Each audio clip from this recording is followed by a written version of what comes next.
10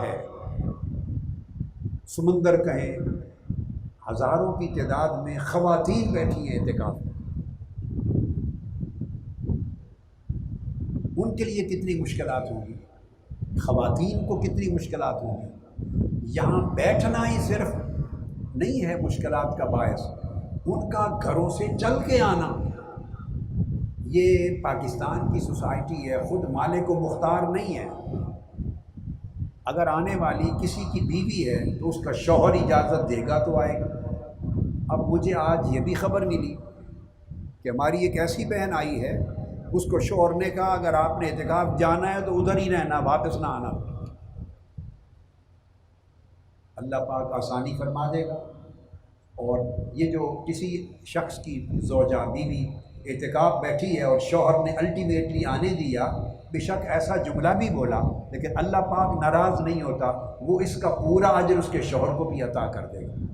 ultimately I تو شوہر کی اجازت سے ہی ہے نا، تو شوہر کو گھر بیٹھے اعتکاف کا ثواب مل گیا، تو دوہرا ثواب بیوی لے کے جا رہی ہے۔ مگر آتے مشکلات ہیں، آتے ہوئے بیٹیاں آئی ہیں تو ماں باپ کی اجازت کے بغیر نہیں آ سکتی۔ جگہ جگہ امن و امان ملک میں نہیں ہے، قتل و غارت گری ہے، اغوا ہو رہے ہیں، ڈکیتیاں ہیں، کسی کی جان و مال عزت محفوظ نہیں ہے۔ کوئی آسانی سے کون دیتا ہے اجازت کسی کو جاؤ؟ تو ان بیٹیوں کا آنا، بہنوں کا آنا، پھر مائیں ہیں، عمر رسیدہ ہے، ان کا آنا، اللہ کے حضور کمی نہیں، ان کو ایک ایک کو اللہ ہی بہتر جانے، 100 اعتکافات کا اجر اللہ پاک عطا فرماتا ہو کہ کتنی مشکلات کے دریا عبور کر کے آئی ہیں۔ پھر ان کا انتظام کرنے والی بیٹیاں، ویمن لیگ کی بیٹیاں، اعتکاف کی انتظامیہ، گرلز کالج، شریعہ کالج کی انتظامیہ، ان کے پرنسپل، طالبات، ساری جو لگی ہوئی ہیں کارکنان ویمن لیگ کی، ان کے کتنے اجور ہیں، اسی طرح آپ کے اجور ہیں۔ اب یہ نیکیاں ہیں، نمازیں پڑھتے ہیں، ذکر کرتے ہیں، تلاوت کرتے ہیں، اس اعتبار سے بہت سی نیکیاں جمع ہیں، مگر رکاوٹ کیا ہے؟ ایک دروازہ ہے، بند ہے، وہ کھل جائے تو ولایت کے رستے پہ چل پڑے۔ ایک دروازہ ہے، بند ہے، وہ کھل جائے تو ولایت کی راہ پہ چل پڑے، روحانی ترقی شروع ہو جائے، احوال بدلنے لگ جائیں، ملکوتی صفات پیدا ہو جائیں۔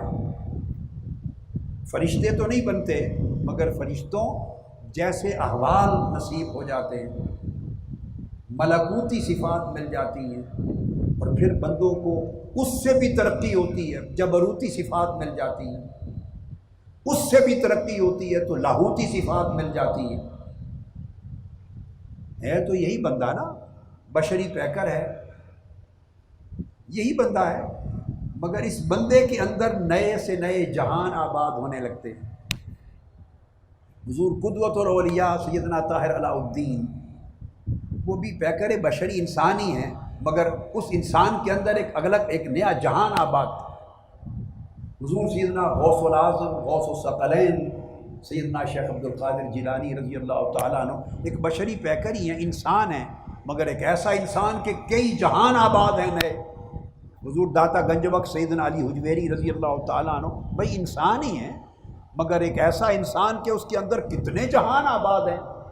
حضور خواجہ اجمیر رضی اللہ تعالیٰ عنہ، خواجہ غریب نواز، حضور بابا فرید الدین گنج شکر، خواجہ نظام الدین اولیاء، حضرت شیخ شہاب الدین سہروردی، خواجہ حضرت مجدد الفسانی، حضرت شاہ بہاء الدین نقشبند، حضرت ابو الحسن الشاذلی، سید احمد الرفاعی، یہ سب انسان ہی ہیں۔ حضرت معروف کرخی، حضرت جنید بغدادی، ابو بکر شبلی، حضرت ذوالنون مصری، یہ سب انسان ہیں۔ بایزید بستامی، ابو الحسن خرقانی، یہ سب انسان ہیں، مگر ایسے انسان ہیں کہ ان کے اندر کئی جہان آباد ہے، ان کے اندر کئی جہان آباد ہے۔ تو بندہ نہ کھانا پینا جاتا ہے، وہ بھی کھاتا، کھانا پینا بھی رہتا ہے، سونا جاگنا بھی رہتا ہے، اٹھنا بیٹھنا بھی رہتا ہے۔ بلکہ اولیاء اور عرفاء ایک بات کہتے ہیں، بعض اولیاء کہتے ہیں کہ بعضوں کو اللہ کی پہچان آسانی سے ہو جاتی ہے، ولی کی پہچان مشکل ہوتی ہے۔ کیا؟ اللہ کی پہچان اس لیے آسانی سے ہو جاتی ہے کہ اللہ کی صفات عالم باطن میں بھی ہیں، عالم ظاہر میں بھی ہیں، مخفی بھی ہیں، ظاہر بھی ہیں۔ آپ سمجھیں؟ جو تو مخفی ہیں وہ تو صاحبان خفا جاننے کی کوشش کریں گے، لیکن اللہ کی جو صفات اور قدرتیں اور اس کی شانیں جو ظاہر ہیں وہ تو نظر آتی ہیں، ان کا تو پتہ چلتا ہے، بندوں کو ادراک ہو جاتا ہے اللہ کی کرم نوازی کا، اللہ کے احسانات کا، اللہ کے انعامات کا، اللہ کی قدرتوں کا، اللہ کی نعمتوں کا بندے کو احساس ہوتا ہے، بہت سو کو احساس ہوتا ہے۔ یہ ظاہر کائنات ساری اللہ کی نشانیوں سے بھری ہے، نشانیاں ہیں۔ تو اگر اللہ کسی کو ہدایت دے تو اللہ کی ظاہری نشانیاں بھی اتنی ہیں کہ بندے کو راستہ مل جاتا ہے اس کی پہچان کا۔ لیکن ولی ظاہر نہیں ہوتا، ولی کی نشانیاں ظاہر نہیں ہوتی۔ ولایت امر ظاہری ہے ہی نہیں، یاد رکھ لیں، ولایت ہے ہی امر باطن، یاد رکھ لیں یہ بات۔ ولایت امر باطنی کا نام ہے، امر ظاہری کا نام نہیں ہے۔ تو ولی ہو جانے سے اس کا لباس نہیں بدل جاتا۔ ایسا نہیں ہو جائے گا کہ ولی ہونے سے پہلے ٹوپی پہنتا تھا، اب ولی ہو گیا ہے تو اب پورا امامہ ہی پہنے گا۔ نہیں، ٹوپی بھی آقا علیہ السلام کی سنت ہے، امامہ بھی سنت ہے۔ ولی کا کوئی ایک لباس نہیں ہے کہ وہ شلوار قمیض پہنے، عربی لباس پہنے، کوٹ پینٹ پہنے، لمبا پہنے، تہبند پہنے، پاجامہ شلوار پہنے، دھوتی چادر پہنے، کوٹی پہنے، کوٹ پہنے، اچکن پہنے، شیروانی پہنے، اوپر رومال رکھے نہ رکھے۔ ولی کی یہ کوئی شرائط لباس میں نہیں ہے۔ ہر وہ لباس جو آقا علیہ السلام کی سنت کے تابع ہے، جس کا شریعت نے حکم دیا ہے، ولی وہ لباس پہنے۔ ولی کی خوراک مقرر نہیں ہے، یہ نہیں کہ ولی روٹی نہیں کھا سکتا، اب چونکہ ولی اللہ ہو گیا بریانی نہیں کھا سکتا، ولی اللہ مرغ قورمہ نہیں کھا سکتا، ولی اللہ ہو گیا مٹن قورمہ نہیں کھا سکتا، ولی اللہ ہو گیا سویٹ ڈش نہیں کھا سکتا۔ آپ یہ نہیں کہہ سکتے بھئی یہ ولی ہے، میں نے آنکھوں سے بریانی کھاتے دیکھا ہے اس کو، یہ کیسے ولی ہے؟ میں نے اس کو پراٹھا کھاتے دیکھا ہے، یہ ولی ہے، لسی پیتے دیکھا ہے میں نے، یہ کہاں کا ولی ہے؟ جلیبیاں کھا رہا تھا۔ کوئی ولی کا کوئی ولی صرف حلال کھائے گا بس، اب حرام نہیں جا سکتا، اس کے اندر حرام نہیں کھا سکتا، اور شبہ والا بھی کھانا نہیں کھا سکتا۔ جو کھائے گا وہ الگ تحقیق حلال ہوگا، نور ہوگا۔ کھانے کا فرق نہیں ہے، البتہ کھانے کی مقدار کا فرق ہوگا۔ ولی ہوگا تو پیٹ بھر کے نہیں کھائے گا، کھاپا نہیں ہوگا، یعنی کہ پیٹ کھائے اور یہاں حلق تک سانس لینے کی جگہ ہی نہ رہے، کھا کے تو پیسے ڈکار ہی نہیں مار سکتا، پڑا ہوا ہے، ایسے حال کا ہے تو وہ ولی نہیں ہوگا۔ ولی ہوگا تو تمیز سے کھائے گا۔ کیا؟ تمیز سے کھائے گا، جیسے آقا علیہ السلام کھاتے، کچھ بھوک رکھ کے کھائے گا۔ آپ سمجھ گئے نا بات؟ تو اسی طرح آپ، اور زبان کی پابندی نہیں، ولی ہو گیا لہذا عربی بولے گا۔ ایسے اولیاء جن کو عربی بولنا ہی نہیں آتی، تو جو پاکستان سے ہوگا کوئی ولی تو وہ عربی کہاں سے بولے؟ عربی ولی ہندی بھی بولے گا، ولی سندھی بھی بولے گا، ولی پنجابی بھی بولے گا، ولی سرائکی بھی بولے گا، عربی بھی بولے گا۔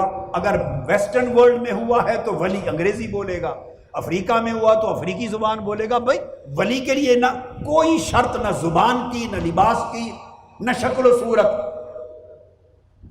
صرف گورا ہونا چاہیے نہیں بھائی، سیاہ رنگ بھی ولی ہو سکتا ہے، سیاہ رنگ ہو، سانولا رنگ ہو، گورا رنگ ہو، جو بھی ہوگا وہ ایک روحانی حسن ہوگا اس کے چہرے پر، ایک روحانی حسن ہوگا، چہرہ اس کا بھائے گا، دلوں کو، طبیعتوں کو بھائے گا، وہ اس کے قلب کے نور کے اثر سے۔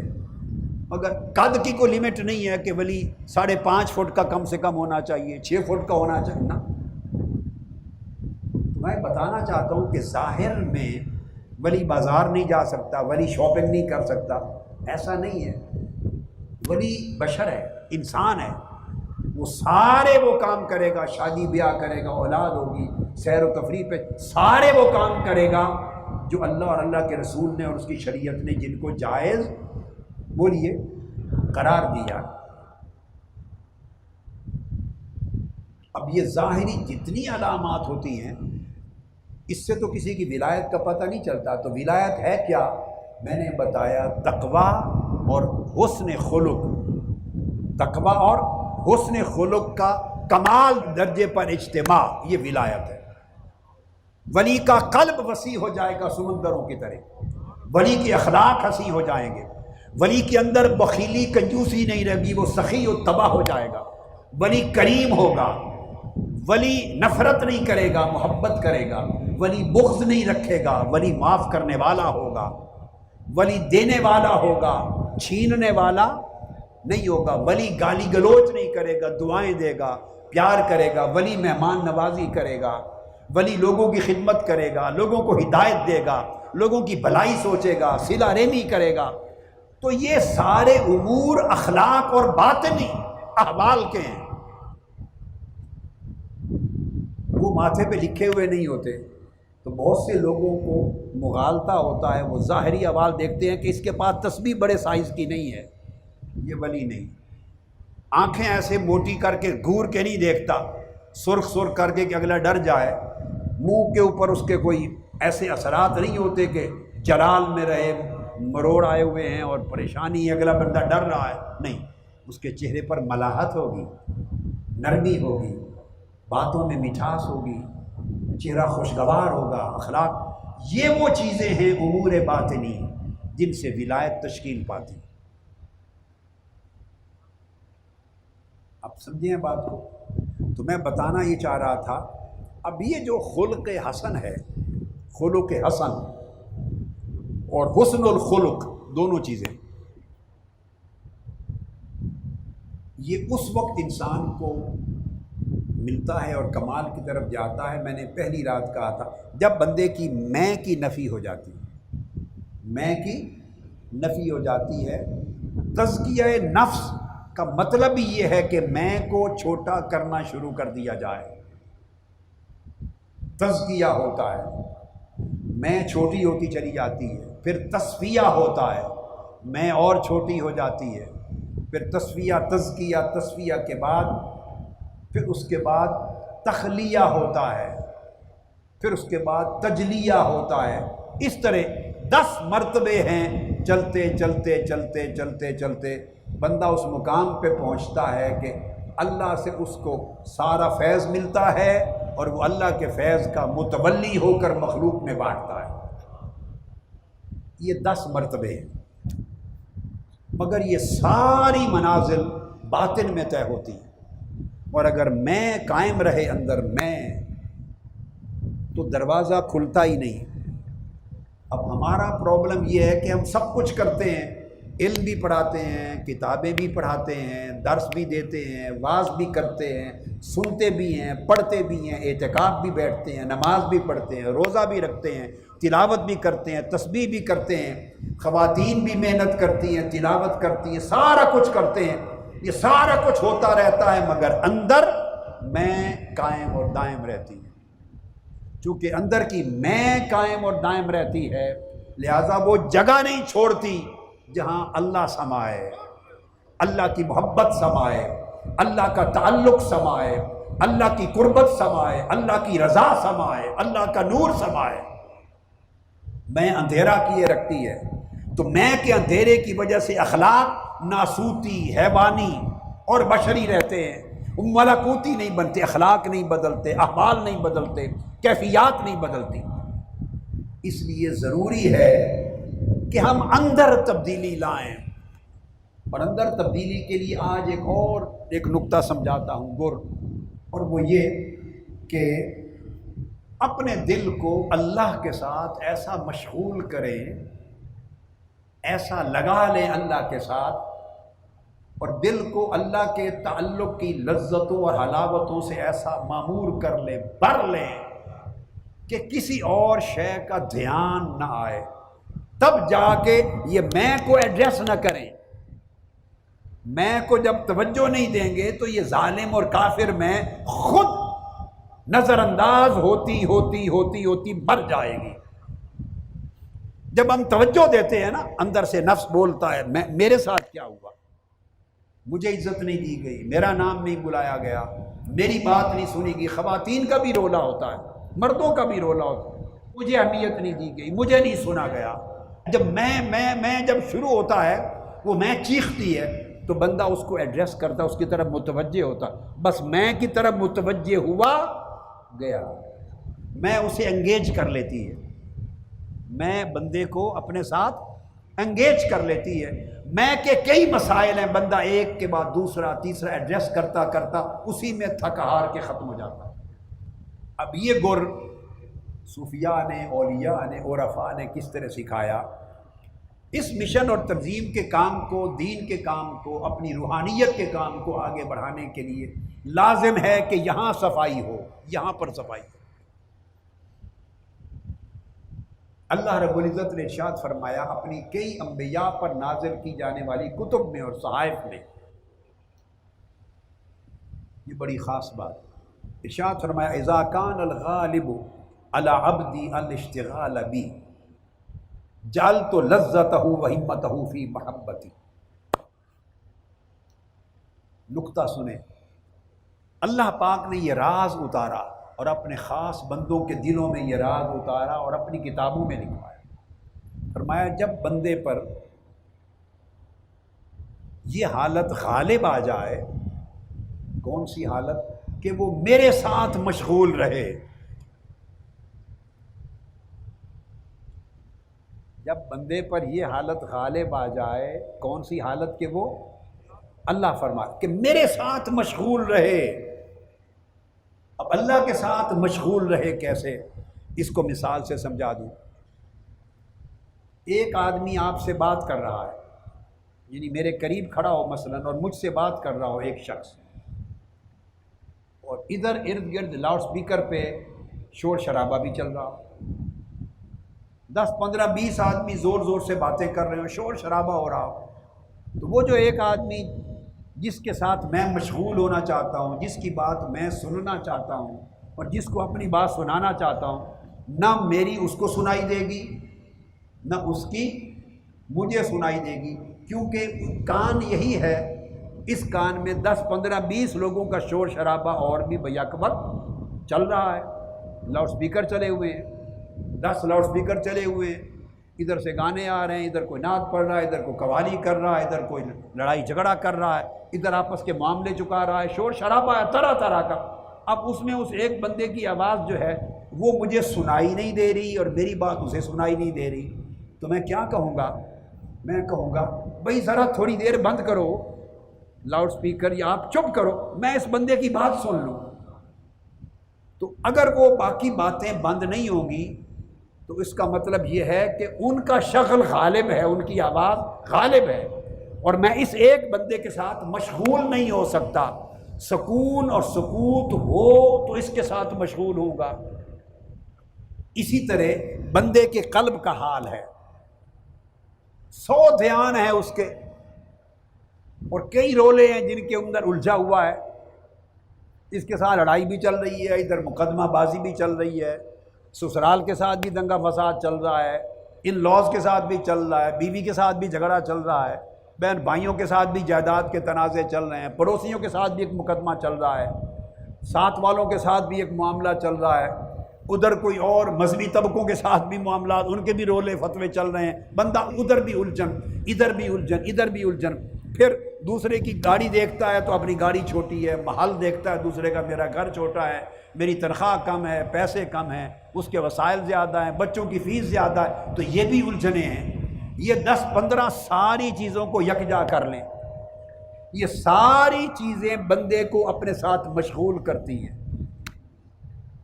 ہر مسئلہ بندے کو مشغول کرتا ہے، دھیان کو الجھا دیتا ہے۔ تو جب آپ کا دھیان، آپ کا قلب 100 چیزوں میں الجھا رہے گا تو وہ ایک مولا کے ساتھ مشغول کیسے ہوں گے؟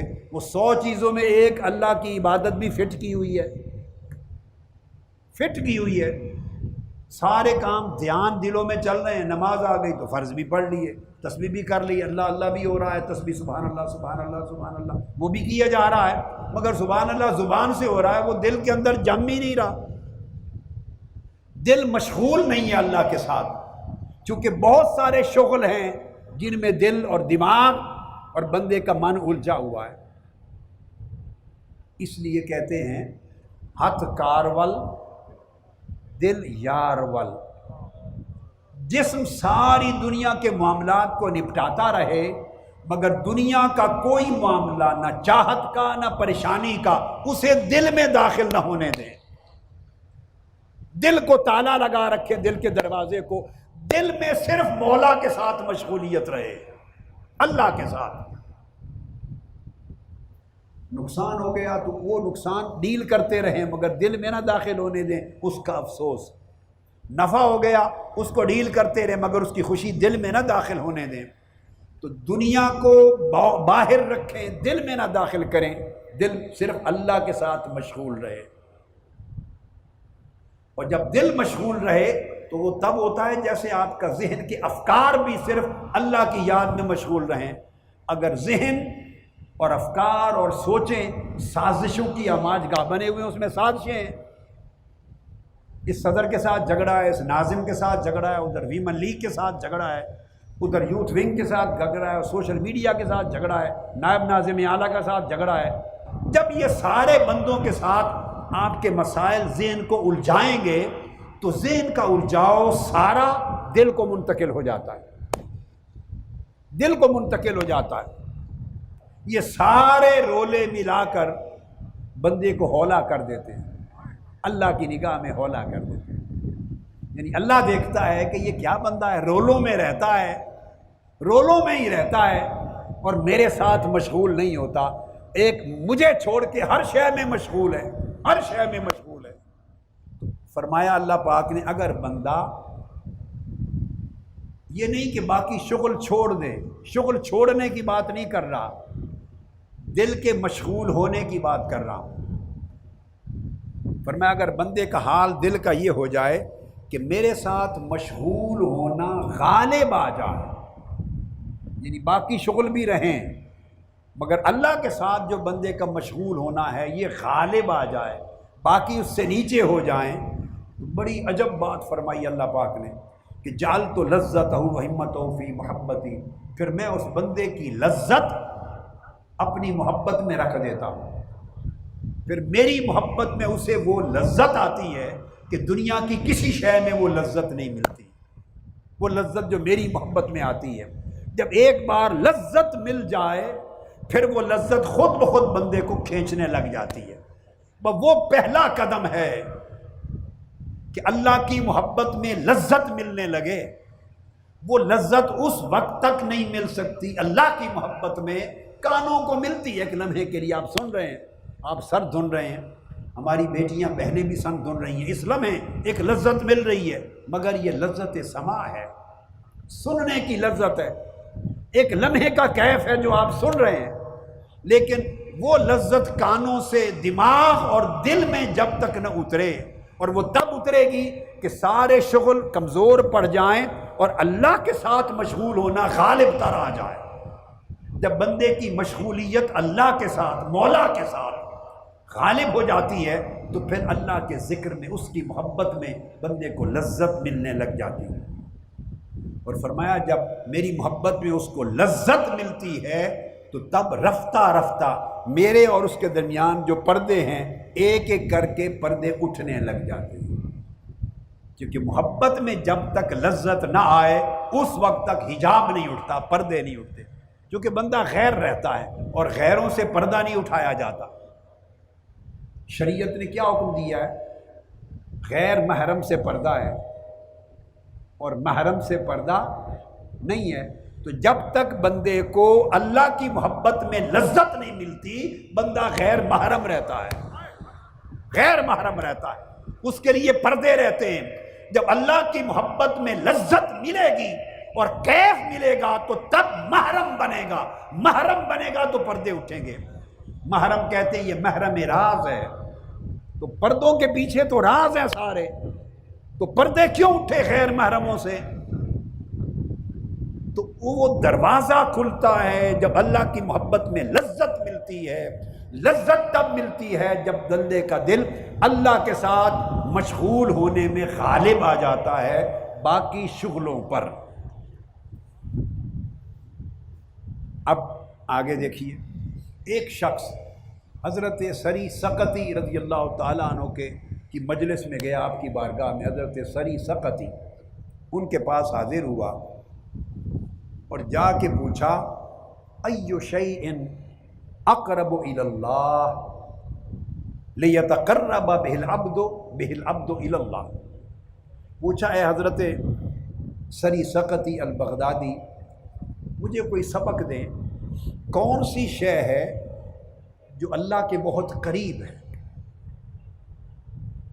جو اللہ کے بہت قریب ہے اور بندے کو اللہ کے قریب کر دیتی ہے تاکہ اس شے کو اپنایا جائے اور بندہ اللہ کے قریب ہو جائے، اللہ کا قرب تلاش کر رہا ہے۔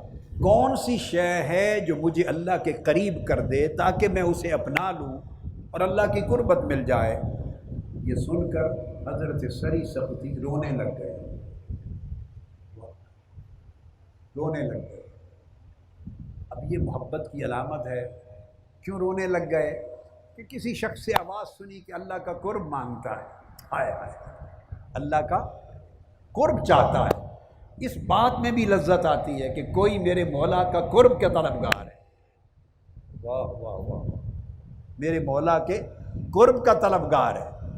رونے لگ گئے اور پوچھنے لگا کہ آپ مجھ سے یہ چیز پوچھ رہے ہیں، آپ جیسے لوگ یہ چیز پوچھتے ہیں؟ پھر آپ نے فرمایا، انہوں نے کہا جی ہاں، مجھے جواب میں ہدایت کر دیں۔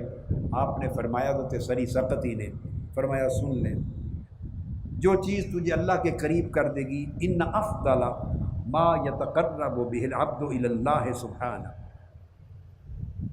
جو چیز اللہ کے قریب کرتی ہے، یہ بات بڑی توجہ سے ذہن نشین کر لیں، جو چیز بندے کو اللہ کے قریب کر دیتی ہے اور سب سے زیادہ قریب کر دیتی ہے اور پردے اٹھا دیتی ہے اور اللہ کی بارگاہ قرب میں پہنچا دیتی ہے، بارگاہ قرب میں پہنچا دیتی ہے، سب سے بڑھ کر وہ کیا چیز ہے؟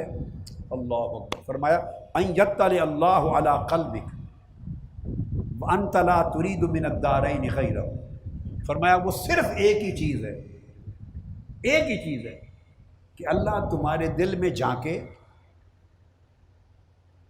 اللہ وقتاً فوقتاً اپنے بندوں کے دل کو دیکھتا رہتا ہے، ویسے تو ہر وقت دیکھتا ہے، کوئی شے اس سے پوشیدہ نہیں، مگر خاص معنی میں اللہ اپنے بندوں کے دل کو دیکھتا۔ فرمایا سب سے اللہ کی قربت عطا کرنے والی حالت یہ ہے، کوئی خاص عبادت، کوئی خاص روزہ، کوئی تسبیح، کوئی ذکر اذکار بیان نہیں کیا۔ فرمایا سب سے زیادہ اللہ کا قرب دینے والی شے یہ ہے کہ تیرے دل کا حال یہ ہو جائے کہ اللہ تیرے دل میں جا کے اور دیکھے اور خود پا لے کہ تو سوائے اللہ کے ساری کائنات میں کچھ اور چاہتا ہی نہیں ہے۔ وہ خود دیکھے، وہاں ہے بندے تیری زبان کا بولنا کوئی قیمت نہیں رکھتا کہ تو کہتا پھرے باری تعالیٰ میں تیرے سوا کچھ نہیں مانگتا، میں تیرے سوا کچھ نہیں چاہتا۔ ہم بھی راتوں کو 27ویں رات آگے پیچھے رو رو کے کہتے ہی ہیں نا کہ مجھے صرف تیری ذات چاہیے، تیری رضا چاہیے۔ نہیں، یہ ہمارے کلمات ہیں۔ فرمایا نہیں، کہنا پڑھنا نہیں، وہ تمہارے دل کو دیکھتا ہے۔ دیکھتے دیکھتے وہ یہ حال دیکھ لے کہ اس وقت میرے بندے کے دل کا حال یہ ہے کہ سوائے میرے ساری کائنات میں، دنیا اور آخرت کے دونوں جہانوں میں، اس کے اندر کوئی اور خواہش نہیں سوائے میرے، کہ بندہ صرف مجھے چاہتا ہے اور کوئی چاہت نہیں بچی۔ جب دل کا یہ حال ہو جائے تو یہی حالت سب سے زیادہ اللہ کے قریب کرنے والی۔ کوئی اور وظیفہ، کوئی اور خاص قسم کی وضع، قطع، طرز کی عبادت، کوئی شے وہ قرب نہیں دیتی، چونکہ یہ جسم ہے، سارے اعمال اور عبادات کے جسم ہے۔ روح نہ ہو تو جسم مردہ ہوتا ہے، اور روح یہ ہے جو میں نے بتایا کہ اللہ اپنی نگاہ فرمائے بندے کے دل میں، اور خود اللہ دیکھے کہ کیسا میرا بندہ، اس کے دل میں سوائے میرے کسی شے کی طلب ہی نہیں، تو بندے کو نہ کہنے کی ضرورت نہ مانگنے کی ضرورت، اللہ پاک بندے کو قربت عطا کر دے۔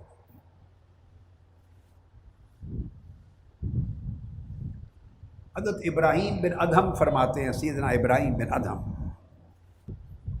فرماتے ہیں کہ میری ہمت، میری خواہش کی انتہا، میری طلب کی آخری حد اور میری مراد فقط یہ ہے ان یجعل اللہ المیل الی فلا ارى شیئا دونہ ولا اشتغل باحد سواہ۔ میری خواہش کی انتہا یہ ہے کہ میرے دل کا میلان، میرے دل کا جھکاؤ، میرے دل کی رغبت، میرے دل کی محبت اللہ کی طرف اس طرح ہو جائے کہ سوائے اللہ کے میرے دل کو کچھ دکھائی نہ دے۔ آنکھ کو دکھائی دے، آنکھ دیکھے مگر دل کو کچھ نہ دکھائی دے، دل جدھر دیکھے اللہ نظر آئے، جدھر دیکھے اللہ نظر آئے۔ فرمایا اور اس لیے پھر وہ دل اللہ کے سوا کسی اور سے مشغول نہ ہو۔ فرمایا اگر مجھے یہ مراد مل جائے تو پھر حضرت ابراہیم بن ادہم فرماتے ہیں پھر پرواہ نہیں، خواہ اللہ مجھے خاک میں ملا دے، یعنی موت دے دے اور میں خاک میں مل کے ختم ہو جاؤں، یا مجھے پلٹ کر پھر عدم میں لے جائے اور بالکل نہیں کر دے، نفی کر دے جب میں تھا ہی نہیں، خواہ اس حال میں لے جائے خواہ خاک میں پلٹا دے، پھر مجھے انجام سے غرض نہیں، بس میری مراد مجھے یہ مل جائے کہ دل سوائے مولا کے کسی اور شے کو نہ دیکھے۔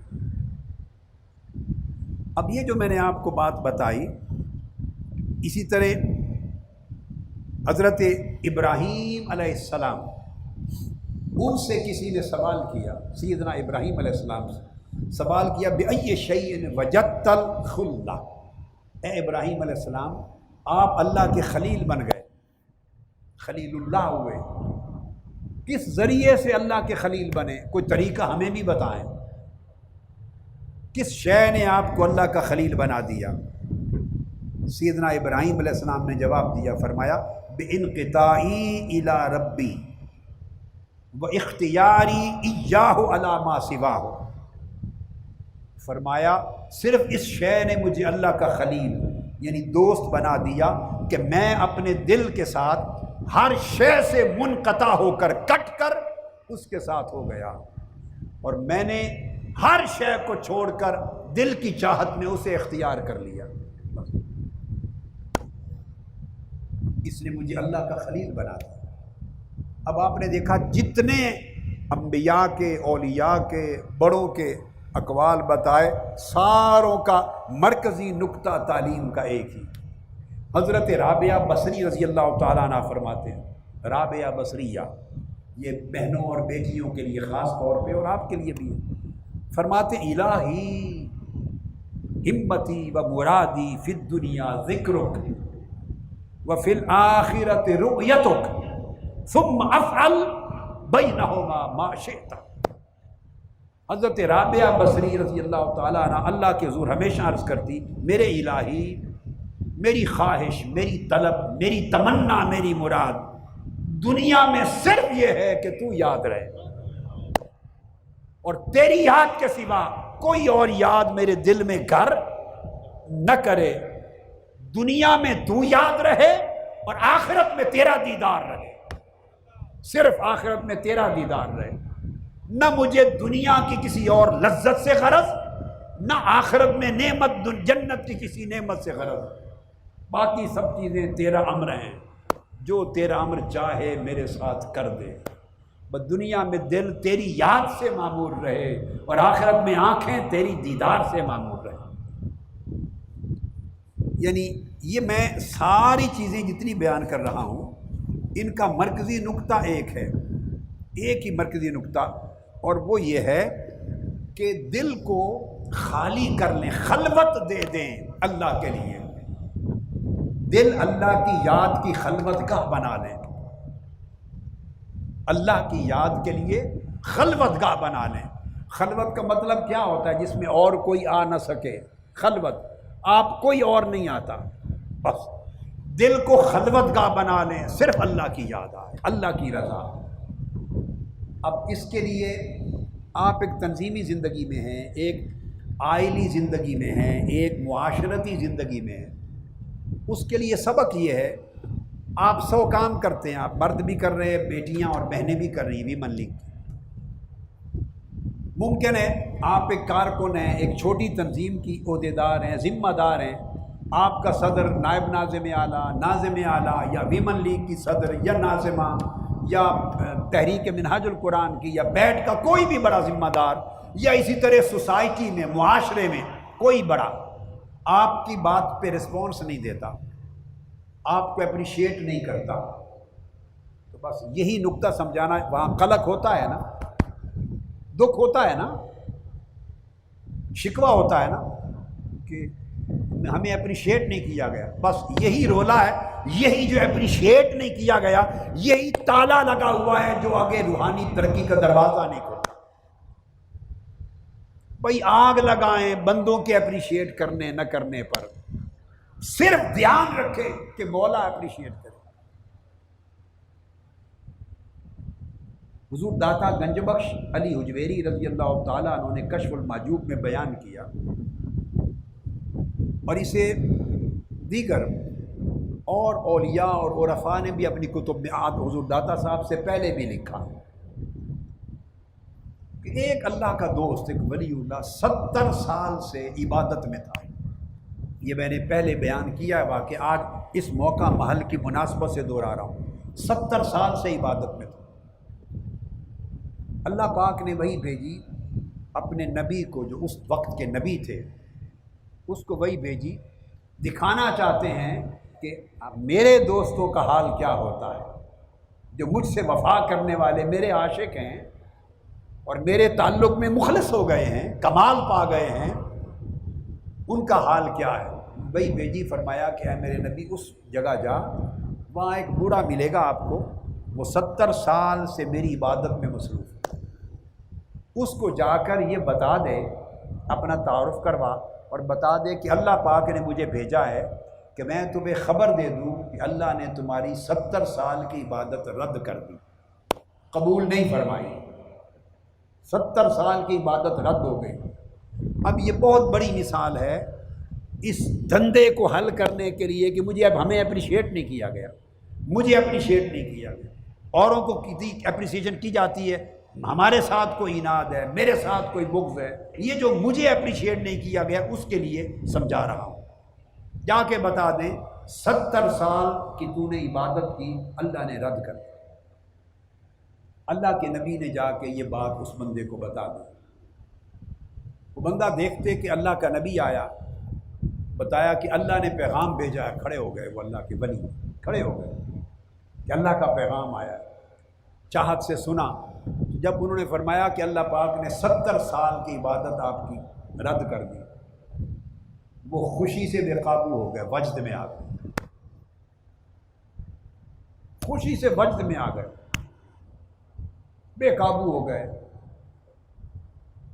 اور خوشی سے چیخ نکلی، وجد کے عالم میں چیخ نکلی، خوشی کی، شکر کی چیخ نکلی۔ اللہ کے نبی نے پوچھا، اے اللہ کے بندے، تیری تو اب عمر ختم ہونے والی، 70 سال تو نے عبادت کی، اور تجھے تو اللہ نے پیغام یہ دیا کہ عبادت رد ہو گئی، مردود ہو گئی عبادت، بجائے اس کے کہ تو روتا دھوتا چیختا، تو خوشی سے وجد میں ہے، ہنس رہا ہے، شکر ادا کر رہا ہے، یہ کیا ماجرا؟ اب سنیے اس کا جواب، اس جواب سے اصلاح حاصل کریں، اپنے من کی اصلاح لیں۔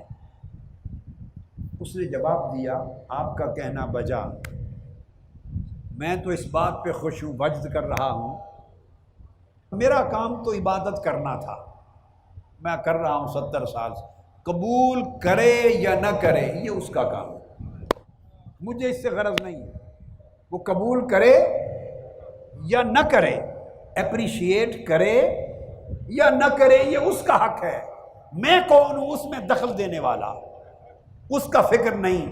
خوشی سے اس لیے ناچتا ہوں اور شکر مندی میں یہ حال اس لیے ہے کہ 70 سال کی عبادت کام آ گئی، میں اس کے شمار میں تو آ گیا ہوں نا، اس نے جو آپ کو وحی بھیج کی ہے اور میری طرف بھیجا ہے تو مجھے آج اس نے شمار تو کر لیا ہے نا، 70 سال کے بعد مجھے تک تو لیا ہے، میرا خیال تو کر لیا ہے، میری بات تو کی ہے، میری طرف تو آپ کو بھیجا ہے، اور میری طرف یہ پیغام تو بھیجا ہے نا کہ بتا دے کہ عبادت رد ہو گئی۔ بس میں اس پیغام پہ ناچ رہا ہوں، میرا کام ہو گیا، میرا کام ہو گیا۔ قبول کرے رد کرے وہ مالک ہے، اس کی مرضی ہے، بندے کا کیا کام کہ اس میں ٹانگ اڑائے۔ یہ ایک نکتہ ہے، اگر اس نکتے کو پا لیں تو تالا کھل جائے گا۔ بس یہ سارے میٹرز ہیں۔ یہی بہت بڑا دشمن ہے ہمارا، سب کچھ کرتے ہیں، کر کر کے تھک جاتے ہیں، مر جاتے ہیں، زندگی گزر جاتی ہے، تعلقات آپس میں ختم ہو جاتے ہیں، رشتے ٹوٹ جاتے ہیں، تنظیموں کے رشتے ٹوٹتے ہیں، شکوے ہوتے ہیں، دشمنیاں ہو جاتی ہیں، سارا کچھ برباد جاتا ہے، یہ تالا نہیں کھلتا۔ بس اتنی بات اگر کر لیں کہ اپریسیشن بندوں سے نہیں مولا سے چاہیے، بس اپریسیشن بندے سے بولیے نہیں، کس سے چاہیے؟ مولا سے، وہ دیکھتا ہے۔ اصل اپریسیشن وہی ہوگی جب پہلی شام قبر میں آئے گی تو اپریسیشن وہاں نظر آ جائے گی۔ جب آپ ساری عمر آقا کی وفاداری میں کام کرتے رہے، اس مشن کے لیے رات دن دائی بن کر، رفیق بن کر، معاون بن کر محنت کرتے رہے، دعوت دیتے رہے، تگ و دو کرتے رہے، لوگوں کے گھر گھر جا کر پیغام پہنچاتے رہے، اگر یہ کیا، محنت کی، تھکے، اعتکاف کی محنتیں کی، مصطفی انقلاب کی محنتیں کی، اللہ کے دین کی سربلندی کی محنتیں کی، بھلے بھائی تنظیمی کوئی سربراہ اپریشیٹ کرے یا نہ کرے، آپ اس کے لیے نہیں کر رہے کام، ذہن میں رکھ لیں، کسی کے لیے نہیں۔ یہ قبول کریں نہ کریں، مانے نہ مانے، شاباش دیں یا نہ دیں، اصل شاباش وہ ہے جو وہاں ملنی ہے اور گنبد خضرا سے ملنی ہے، اور وہ شاباش آپ کو مل کے رہنی ہے۔ اللہ کی عزت کی قسم، آنکھیں بند ہوں گی، قبر میں جائیں گے، پہلی شام پردہ اٹھ جائے گا اور آپ دیکھیں گے کہ تاجدار کائنات کا جب پوچھا جائے گا اے بندے بتا یہ ہستی کون ہے، پہچانتا ہوں، تو آقا مسکرا کر جواب دیں گے فرشتوں یہ میرا غلام ہے، عمر پر منہاج القرآن کا جھنڈا اٹھاتا رہا ہے، میری غلامی کرتا رہا ہے، میرا اس سے نہ پوچھو، اس کا مجھ سے پوچھو۔ قبر کی پہلی رات ہی کام ہو جائے گا، قیامت کے دن آقا کی کملی اور شفاعت کا سایہ ملے گا، کام ہو جائے گا، جنت میں آقا کی ہمسائیگی قربت ملے گی، کام ہو جائے گا۔ یہ کوئی اپریشیٹ دنیا میں کسی نے کیا نہ کیا، آپ اپنے کیے کو برباد کرتے رہتے ہیں اور برباد کرتی رہتی ہیں۔ اس ولی سے سبق سیکھو جسے 70 سال کی عبادت کے بعد پیغام ملا کہ عبادت رد ہو گئی، ختم، وہ وجد میں آ کے ناچ گیا، اس نے کہا قبول ہو یا نہ ہو اس کا کام، اس نے وہاں سے بھی اپریسیشن نہیں مانگی، واہ واہ واہ، یہ ایک اور درجہ ہے، اس نے وہاں سے بھی اپریسیشن نہیں مانگی، اس نے کہا میرا سب کچھ یہ ہے کہ اس نے شمار تو کر لیا، آج مجھے پیغام تو بھیج دیا، یہ مقبولوں کی کتاب ہے، یہ مردودوں کی کتاب ہے، چلو اپنی کسی کتاب میں میرا نام تو لکھ دیا۔ ارے عشق اتنا خالص ہوتا ہے، عشق اتنا خالص ہوتا ہے۔ یہ ایک دنیاوی مثال میں نے پہلے بہت زمانہ پہلے 90s میں یا ممکن ہے 10-15 سال پہلے یہ 2-3 بار بیان کی تھی، وہ مجنو اور لیلا کی، وہ بات سمجھ آنے والی ہے اس لیے پھر دوہرا رہا ہوں۔ وہ آپ نے قصہ نہیں سنا کہ لیلا بیمار ہو گئی تھی تو مجنو کو خبر ملی، وہ ساتھ آ کے مسجد میں معتکف بن گیا، حکیموں نے کہا اسے خون چاہیے، وہ جتنے عاشق تھے سارے بھاگ گئے، وہ چوری کھانے والے تھے، لیلا روز چوری، میٹھا حلوہ، زردہ، ایسی چیزیں جو بھی آپ سمجھ لیں بنا کے بھیجتی تھی کہ مسجد میں اس کے عاشق بیٹھے ہیں، عشاق بیٹھے ہیں، خدام بیٹھے ہیں، وہ خوب ہپ کھاتے تھے، چوری کھاتے تھے لوگ۔ میرے ابا جی قبلہ رحمۃ اللہ علیہ فرماتے تھے چوری والے مجنو تھے، تو چوری والے مجنو کو روز چوری ملتی تھی، چوری تو جانتے ہیں نا، میں بھی بچپن میں کھاتا تھا، امی جی مجھے بنا کے دیتی تھی، اب تو چوریاں نہیں رہی ہیں تو وہ کھاتے تھے روز. جس دن خبر آئی کہ خون دو چیک ہونا ہے کس کا خون ملتا ہے. ویسے میں بات بتا رہا ہوں اس زمانے یہ ٹیسٹ تو نہیں تھے. قصہ مختصر یہ کہ خون مانگا, سب بھاگ گئے. خون مجنو دیتا رہا, اس کا خون مل گیا, روز خون بھیجتا رہا. کتنی بوتلیں خون کی دے دی. ایک حکایت ہے لیلا مجنو کی. حکایتیں واقعات سے متعلق نہیں ہوتی, سبق سے متعلق ہوتی. واقعہ کس طرح ہوا کس طرح نہ ہوا نہیں. حکایات مولانا روم نے بھی بیان کی. مثنوی میں حکایات ہوتی ہیں, اس میں سبق ہوتا ہے. شفا یاب ہو گئی, مجنو کے خون سے شفا یاب ہوئی. تو لیلا نے پھر شکرانے کے لیے دیگیں پکائیں. جب دیگیں پکائیں تو زردہ اور حلوہ لینے کے لیے سارے بھاگے ہوئے مجنو پھر آ گئے. کشکول لے کر پیالے لے کر ساری قطاریں لیلا ہر ایک کو دیتی گئی, بھر بھر کے ہر ایک کو بھر بھر کے دیتی گئی. اسے پتہ نہیں تھا کہ یہ بھاگے ہوئے بھگوڑے ہیں, سارے بھاگ گئے تھے.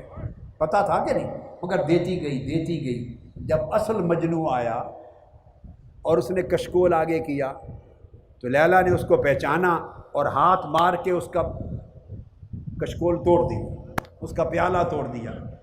مجنو نے پیالے کے ٹکڑے جو ٹوٹ گئے تھے اٹھائے اور ناچنے لگ گیا وجد میں آ کر. لوگوں نے کہا پاگل ہو گیا ہے, تمہیں بھرے جہان میں بے عزت کر دیا اس نے.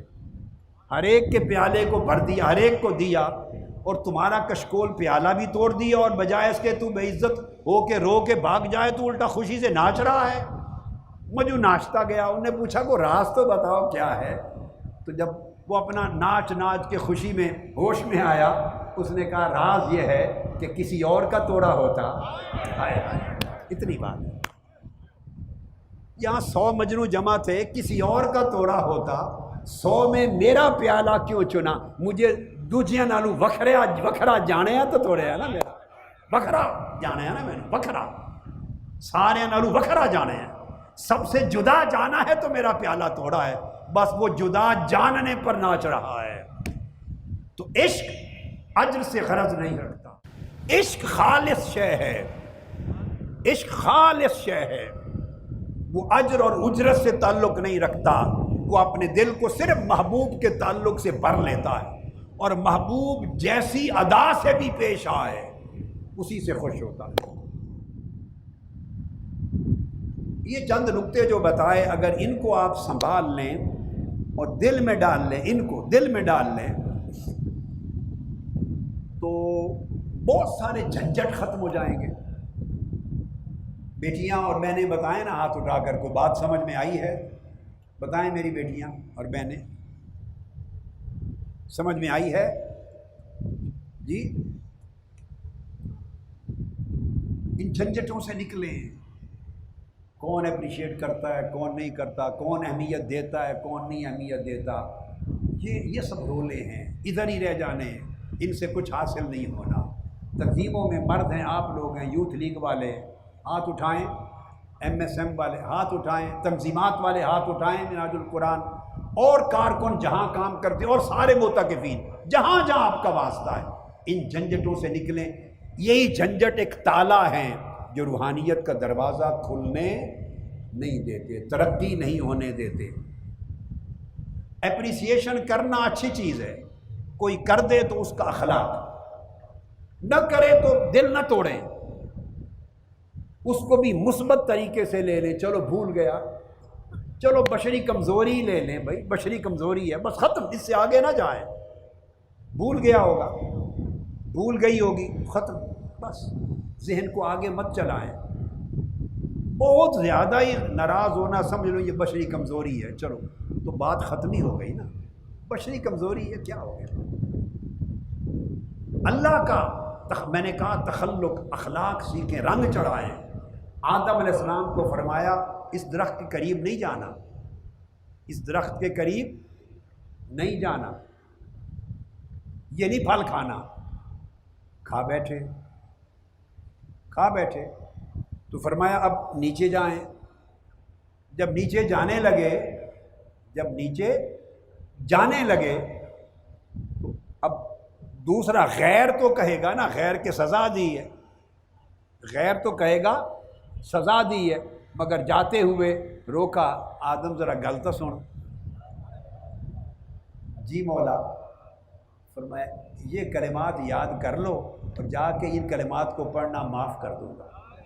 کو سزا اس طرح تھوڑی دی جاتی ہے. ربنا ظلمنا انفسنا وَإِن لَّمْ تَغْفِرْ لَنَا وَتَرْحَمْنَا لَنَكُونَنَّ مِنَ الْخَاسِرِينَ. معافی کا گڑ بھی سکھا دیا.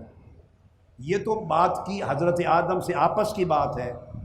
تو کسی غیر نے پوچھا کہ آدم نے کیا کیا, باری تعالیٰ آپ کا حکم نہیں مانا؟ فرمایا خبردار نہیں نہیں نہیں نہیں ایسا نہ کہو. فرمایا آدم نے کیا کیا؟ نافرمانی کی؟ نہ نہ نہ. فرمایا فناسیہ لم نجد لہو عزما. اب غیر کو بتایا, ایسا نہ کہنا کہ آدم نے نافرمانی کی. فرمایا نہیں, بھول گیا تھا, بھول ہو گئی, بھول گیا. اور ہم نے دیکھا, ہم نے اس کے دل میں نافرمانی کا ارادہ نہیں پایا. اپنی گواہی بھی دے دی, اپنی گواہی دے دی. یہ ہے درگزر کا طریق. اپنوں کے ساتھ ایسا رویہ رکھتے ہیں, اللہ کے اخلاق اپناتے ہیں. اگر کسی نے اپریشیٹ نہیں کیا کوئی بات نہیں, سمجھے اس کے دل میں ایسا ارادہ نہیں تھا, بھول گیا, خطا ہو گئی, بس. آپ اس بات کے پیچھے نہ پڑیں, اس سے اپنا اجر خراب ہوگا, اجر ضائع ہوگا. آپ اپنا دھیان اللہ کی طرف رکھیں, اپنا دھیان اللہ کی طرف رکھیں. یہ ایک طلب کی قسم ہے. پکارتا تو ہر کوئی ہے اللہ کو, اللہ اللہ ہر کوئی کرتا ہے, نیک کام ہر کوئی کرتا ہے, مشن کے دین کے کام ہر کوئی کرتا ہے, مگر ان سارے کاموں میں دل اس کے ساتھ تعلق میں کتنا خالص رہتا ہے اور کسی اور شے کی پرواہ نہیں کرتا. یہ ہے اصل قدر و قیمت کی چیز. حضرت ذوالنون مصری رضی اللہ تعالیٰ عنہ فرماتے ہیں, ذوالنون فرماتے ہیں کنت شحاجا فاذا بشاب یقول. فرمایا میں حج کر رہا تھا اور کعبے کے طواف میں تھا, تو میں نے ایک جوان کو دیکھا, جوان ولی اللہ جوان, اس کو دیکھا. جوان عرض کر رہا تھا, اسے اپنی فکر نہیں تھی, وہ طواف کر رہا ہے, حج کر رہا ہے, اپنی فکر نہیں. عرض کر الہی قد اجتمع وفدک وانت اعلم فما انت صانع بہم. ایک جوان اللہ سے پوچھتا تھا, مولا بڑے بندے جمع ہو گئے تیرے حضور, تیرے گھر بڑے مہمان آ گئے, بہت مہمان تیرے بندے آ گئے, دور دور سے چل کے آ گئے. اور وہ جوان کہتا تھا, باری تعالیٰ تو ہی بہتر جانتا ہے کہ ان کے ساتھ کیا معاملہ کرے گا, انہیں کیا کیا دے کے بھیجے گا, تو ہی بہتر جانتا ہے. حضرت ذوالنون مصری فرماتے ہیں کہ جب اس جوان نے یہ بات کی اللہ سے, تو اللہ کا جواب آیا. وہ آواز میں نے سنی, فسمعت صوتا یقول, میں نے سنی آواز. جواب میں اللہ پاک فرماتے ہیں وفدی کثیر وطلابی قلیل. ہاں, جمع ہونے والے تو بہت زیادہ ہیں, مگر مجھے طلب کرنے والے حقیقت میں بہت کم ہیں. تو آپ جمع ہو جانے والے نہ بنیں, حقیقی طلب کرنے والے بنیں. یہ اللہ اور اس کے رسول کا مشن ہے, اللہ اس کے رسول کا مشن ہے. جمع ہونے والے نہ بنیں, حقیقی طلب کرنے والے بنیں. اور جو اللہ کا سچا طالب ہو جائے اور اللہ کے رسول کا سچا طالب ہو جائے, اس کو پھر اللہ اور رسول کی رضا اور اپریسیشن سے بڑھ کر کسی اور شے کا دھیان ہی نہیں رہتا. اگر کسی اور شے کا دھیان بھی آ جائے, خیال بھی آ جائے, تو سمجھیں کہ اللہ کی اور اس کے رسول کی طلب ابھی ناقص ہے. بس یہ کامل کر لیں, پھر شکوے نہیں رہیں گے, پھر شکوے نہیں رہیں گے. اس خیال سے, اس دھیان سے آپ اپنی کاوشوں کو پاک کریں, اپنی کاوشوں کو ستھرا کریں, اور اللہ کی اور اس کے رسول کی طلب میں اپنی کاوشوں کو پاکیزہ کریں اور محنت کریں. آخری پیغام یہ دینا چاہتا ہوں, آج کی گفتگو کا ایک پیغام, گفتگو ختم کرنے سے پہلے بہت ضروری ہے, بڑے دھیان سے سنیں. یہاں اتفاقاً آج اپریسیشن کی چونکہ بات ہو رہی تھی, تو آج ہمارے کراچی کے بڑے اچھے نامور کارکن, عہدیداران, لیڈرز تحریک منہاج القرآن کا سرمایہ, جو طویل 80s کے زمانے سے جوان تھے تو مشن کا کام کر رہے تھے, آج تک استقامت کے ساتھ کم و بیش 30 سال گزر گئے، استقامت کا پہاڑ بن کے ہر حال میں کھڑے۔ ان کو اپریشیٹ کرتا ہوں، کراچی کی تنظیم کو، سندھ کی تنظیم کو بطور خاص، ساروں کو، انہوں نے کام میں بڑی جان پیدا کی ہے، نئی تنظیم بنی ہے، مشن کو بڑا بڑھایا ہے، صبح و شام کام کر رہے ہیں۔ اللہ پاک آپ کو برکت دے، سلامتی دے اور دعوت کی توفیق دے، اور اس کے اندر جو میں نے سمجھایا آج کی رات کا موضوع تھا، اس میں اخلاص کی اور اللہ کے ساتھ ہی مشغول رہنے کی توفیق دے۔ صلی اللہ تعالی علی سیدنا و مولانا محمد وعلی آلہ وصحبہ اجمعین۔ السلام علیکم۔ شیخ الاسلام ڈاکٹر محمد طاہر القادری کے آفیشیل یوٹیوب چینل کو سبسکرائب کریں اور بیل آئیکن کلک کریں۔